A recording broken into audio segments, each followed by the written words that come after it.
Ayan. Tambay. Magluto tayo ng kare-kare. Ayan. Tambay. Oh. Magluto tayo ng kare-kare. Kinambago. Sabi nung nanay ko, ito daw pagpalasa sa kare-kare. Ang bago.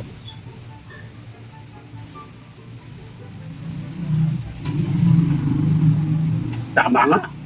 Kanyang bawang.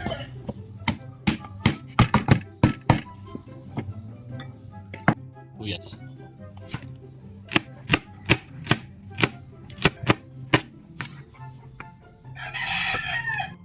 Halo.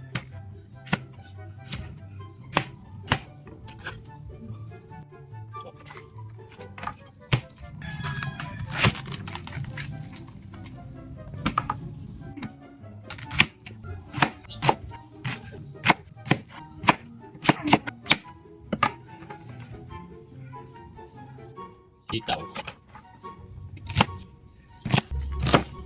Sitaw ito eh. Bumili pala ako ng pagtiyak na kalabasa. Yan.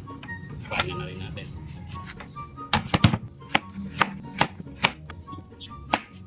Ang bilis. Kasi sitaw, kalabasa. Tama yun.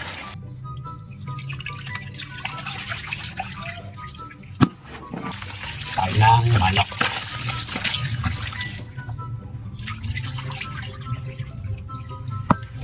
Kaya mga tambay, ting lutuin ngayon.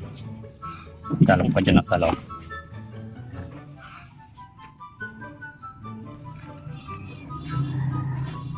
Yan. Tara, luto tayo. Tayo ng bawang. Tuya. Lagyan pala ako ng manok. Yan. Ito na pagpalasa. Pati. Ano? Mga tambay, tingnan natin. Malambot na yung manok.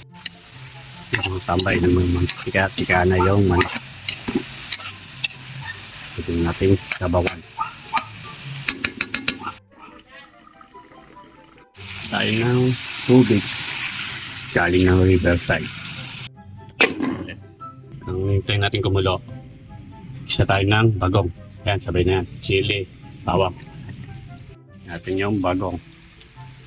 Tayo tayo ng suka para mabawasan yung kalat ng bagong. Tayo ng matamis. Segunda to yung ano, hindi yung puti. Pwede rin yung puti kung ano yung matamis na ilalagay nyo. Para segunda. Yan. Ito na isang cup ng bagong. Tignan natin yung kalabasa. Sitaw. Natin yung puso ng saging.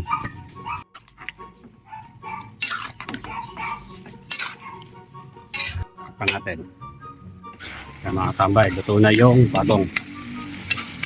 Tao na natin.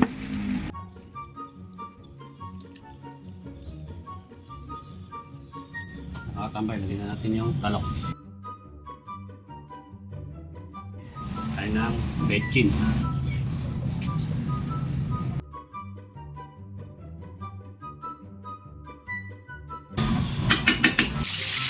Rin natin. Tayo ng gata. Tambay ayan. Na maluto. Tambay lagi tayo ng mani. Kaya mga tambay, dalawa po yung karne nung ating kare-kare. Hindi pong pirito o kasama na po dito. Yan, may laman din po yan. Meron po din tayo piritong manok. Kaya mga tambay, luto na.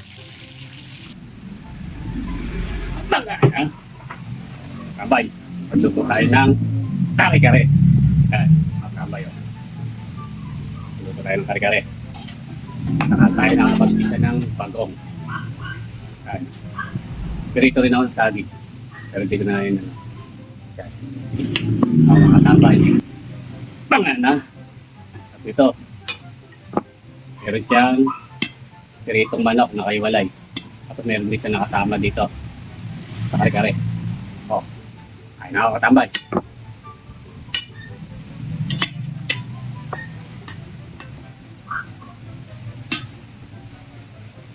Yan ang bago. Sabi nung nanay ko, ito daw papalasa sa kare-kare. Bago.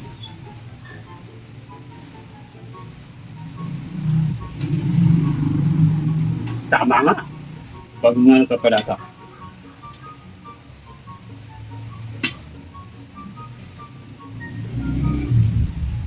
Tama yung kata. Palasa. O na. Ayan. Sarap niya katabay. Panalo. Sarap.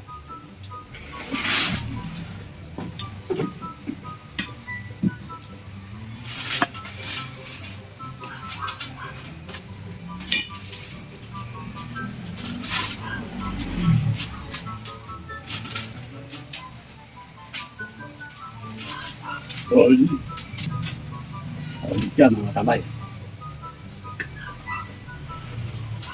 Panalo.